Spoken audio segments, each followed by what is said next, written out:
which could be quite authentic sounding, basically hearing hiss on it rather than it being a completely quiet radio. Now, what I'm intending to do with all these wires, rather than just take them off and solder them into the individual components, I've bought a 15-way plug from Maplin's, male and female, and I'm going to solder all the wiring into one of those, and then all the wires which come off will be soldered into the other side, and they will then in turn run off to all the components on the radio. The idea of doing this is so that I can mount this on a piece of plastic, then in turn possibly mount it on an aluminium plate.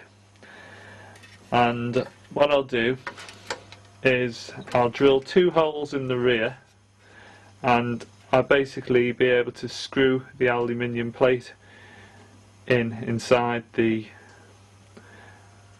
unit. Maybe just 2 self-tapping screws through the back of the case into the plate that the board's mounted on. Then that should hopefully make things easier to take this out if I ever have to. Now, I've also bought a battery pack. Basically it takes 3 1.5 volt batteries, and it's got one of those, the 9 volt battery connectors up on the top of it, as you can see in there. Now I've got the lead which clips on that, so this will supply 4.5 volts. Now the other option I did think of doing, rather than using this, is to get a piece of tubing, and I got lots of bits of pipe around, but basically if you think of a normal torch, where you've got your bulb on one end and then your batteries running down inside it and a spring. Now I thought, well, what I could do is I could get a piece of tubing the right size and basically make a dummy torch idea, and run that up inside the unit.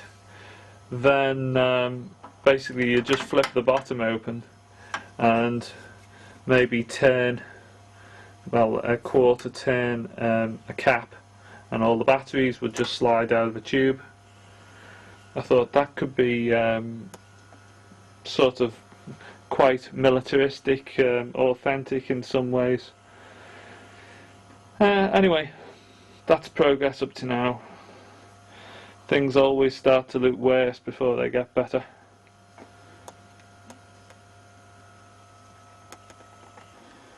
So what I've done now is I've made a piece of, folded a strip of aluminium in a profile like so.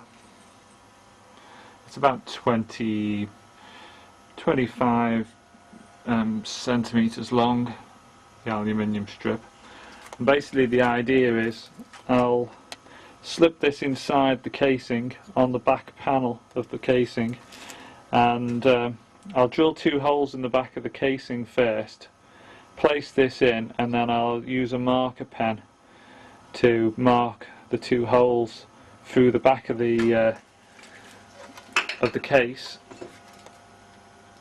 And when I've got this sitting in the position I want it.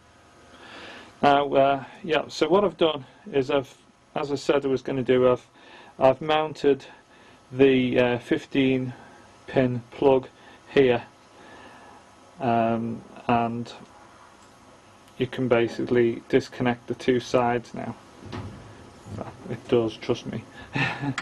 I won't do it with one hand. Now, temporary, I've screwed this board down to the aluminium strip with 2 metal nuts and bolts. One one just down there and one here. Now they're metal ones, and what I've done is obviously they're conductive. Now in between the aluminium and the circuit board I've got a piece of polycarbonate about 1.52 millimeters thick, something like that. Now so I'm insulating the aluminium strip. The aluminium's also got some like vinyl glued to it as well, on one side. That's why it's yellow. Now yeah, so I've got all the wires off the board all connected to there, other than the two power supply wires, and all the wires comes to 15 pins, apart from the aerial.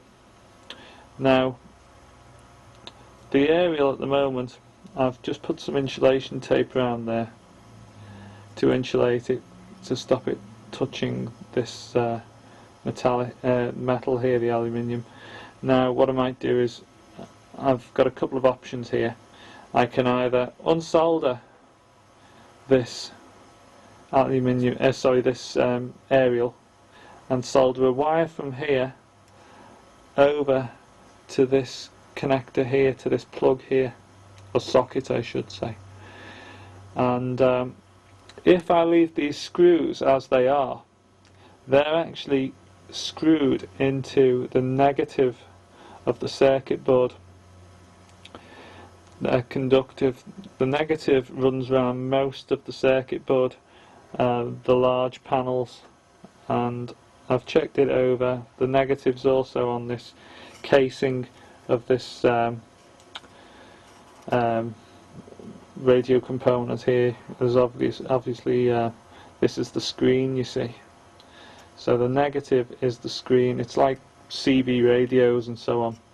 If you connect the negative of the supply to the casing, in fact the casing of the whole walkie-talkie, which is aluminium, it will screen the signal, and then you can connect a wire from here over to there, and then a plug into there, and then the telescopic aerial on it, or I can mount this aerial in a little piece of tubing coming out the top of the radio.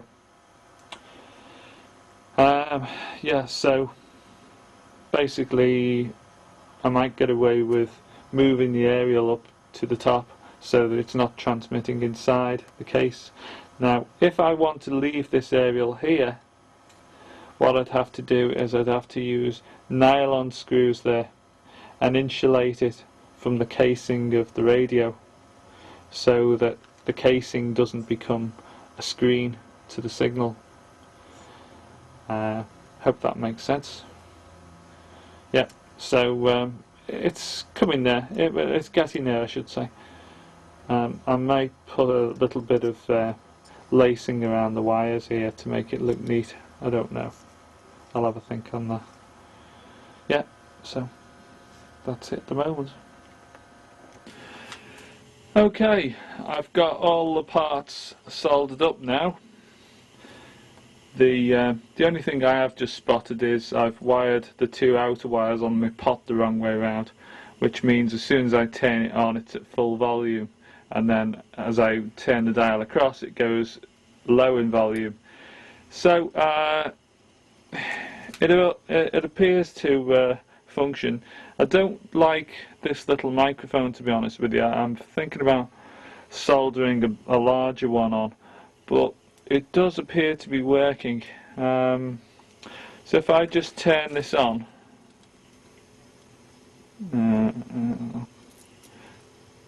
there we go. Right, that will be at full volume as soon as I turn that on now. Yeah, you can't hear any hiss, but if I flick the little toggle switch on the squelch control, it should go to hiss. There you go. So that sounds a little bit more prehistoric and World War II-ish, doesn't it? Flicking the switch. Now, If I turn on this little one here, we'll see if it's, yeah. If I put this down by the speaker, 5, 4, 3, 2, 1, testing, testing, testing. So it's sort of working, and if I put this by the speaker here, test the other microphone. 1, 2, 3, 4, 5. 1, 2, 3. Hopefully that worked. As I say, I'm not a lover of that little microphone. Let's see, do a test call, use the call button.